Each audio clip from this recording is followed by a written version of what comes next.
Good morning mga kapuso. Sugatan ng isang lalaki matapos umanong ilang beses hatawin ng itak sa bahagi ng Barangay 230 sa Tondo, Maynila pasado alas 9:30 kagabi. Ayon sa barangay, maswerte at baliktad ang talim ng unang beses itong hinataw sa ulo ng biktima.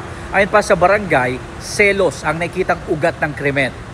Kuha sa CCTV ang pagdaan ng lalaking yan na may dalang itak sa Bukang Liwayway Street, Tondo, Maynila pasado alas 9:30 kagabi.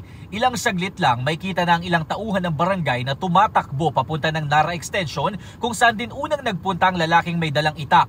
Ayon sa barangay, hindi na nakuha sa CCTV pero hinataw na pala niya ng itak ang isang lalaki na dayo lang sa lugar. Bago ang insidente, 2 beses pa raw binalikan ng sospek ang biktima at pinagbantaan hanggang sa umuwi saglit ang sospek sa kanilang bahay. Sa kuhang ito, may kita na ang sospek na lumabas sa kanilang bahay habang may bit-bit na itak. May kita pa sa CCTV ang mismong asawa ng biktima at ang ilang kaanak na tila tinitignan siya hanggang sa tuluyan na niyang sinugod ang biktima. Pero maswerte raw at baliktad ang talim ng itak ng unang beses itong hinataw sa mukha ng biktima.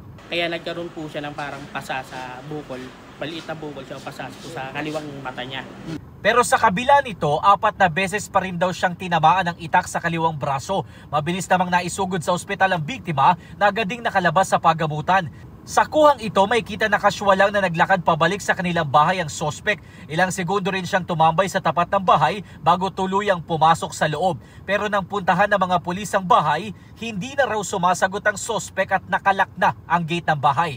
Ay naman sa kabilang barangay kung saan residente ang sospek, bago ang pangiitak, nagsumbong pa sa kanilang asawa nito na binugbog siya ng sospek na nooy nakainom. Pinayuan na lang namin yung asawa niya na umuwi muna sa kapatid niya para at least para hindi siya magulpi ng asawa niya. Oo, nakainom siya dahil nakita namin na bumili siyang isang boteng gin. Napagalaman din na magkumpare pala ang dalawa pero pinagseselosan daw ng sospek ang biktima. Yan ang nabanggit ng asawa niya na hinahanap niya na lagi daw si Tigas dahil parang nagseselos siya.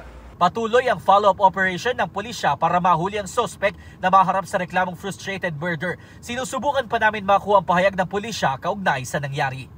Ako po si Jomer Apresto para sa GMA Integrated News.